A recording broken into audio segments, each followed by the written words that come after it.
This is auto not a OYO. ಅರ್ಥ ಆಯ್ತಾ? ಅಣ್ಣ ಕಲಾಕಾರ್ ಒಳ್ಳೊಳ್ಳೆ ಲೈನ್ ಹಾಕ್ಸಿದ್ದಾರೆ, ನೋಡೋಣ ಬನ್ನಿ. This is auto not a OYO. ಅಣ್ಣ ಸಿಂಗಲ್ ಅನ್ಸುತ್ತೆ, ಅದಕ್ಕೆ ಕಸ್ಟಮರ್ ಆಟೋದಲ್ಲಿ ಆಡೋ ಆಟನ ನೋಡಕ್ ಆಗ್ದಂಗೆ ಹಾಕ್ಸ್ಬಿಟ್ಟವ್ರೆ. ಇದ್ಯಾವ್ದೋ ಗೊಂಬೆ ಬೇರೆ ಐತೆ, ಕನ್ನಡಿ ಹತ್ರ ಬೇರೆ ಏನೋ ಹಾಕ್ಸವ್ರೆ, ಅದೇನಂತ ನೋಡೋಣ ಬನ್ನಿ. ನೀವು ನಮ್ನ ನೋಡ್ಬಹುದು, ನಾವು ನಿಮ್ನ ನೋಡ್ಬಾರ್ದ? ಅಣ್ಣ ಕ್ರೇಜಿಯಾಗಿ ಹಾಕ್ಸವ್ರೆ. ನಮ್ಮನ್ನ ನೋಡ್ಲಿಕ್ಕೆ ನೀವು ಬಂದಿದ್ದೀರಿ, ನಿಮ್ಮನ್ನ ನೋಡ್ಲಿಕ್ಕೆ ನಾವು ಬರಬಾರ್ದು. ಇದು ಆಕ್ಚುಲಿ ಚೆನ್ನಾಗಿರೋದು. ಇನ್ನು ಹಿಂದೆ ಏನ್ ಹಾಕ್ಸವ್ರೆ ಅಂತ ಬಂದ್ ನೋಡಿದ್ರೆ, ನಮ್ಮನ್ನು ಕಾಡುವಂತಹ ಕಟ್ಟ ಕಡೆಯ ಪ್ರಶ್ನೆ, ನಿಂದು ಒಂದು ಬಾಳೆನೋ.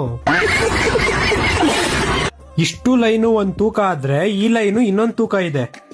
ನೆಪೋಟಿಸಮ್, ರೆಕಮಿಟೇಷನ್, ಇನ್ಫ್ಲುಯೆನ್ಸ್, ರಾಜಕೀಯ ಇವುಗಳ ಮುಂದೆ ಬಡವರ ಮಕ್ಕಳು ಬದುಕೋಕೆ ಆಗಲ್ಲ ಕಣ್ರಯ್ಯ. ಎಷ್ಟು ಚೆನ್ನಾಗಿ ಹೇಳವ್ರೆ ಅಲ್ವಾ? ಚೆನ್ನಾಗಿ ಹೇಳಿದ್ರೆ ಚೆನ್ನಾಗಿರೋದು.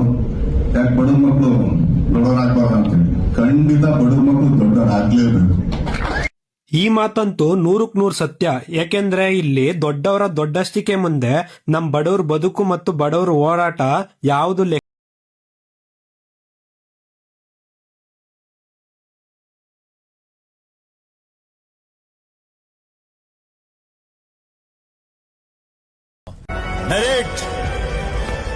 ಮೆರಿಟ್ ಅಲ್ಲಿ ಬಂದವ್ರಮ್ಮ, ನಮ್ಮಂತ ಸ್ವಲ್ಪ ರೆಸ್ಪೆಕ್ಟ್ ಕೊಡ್ರಮ್ಮ.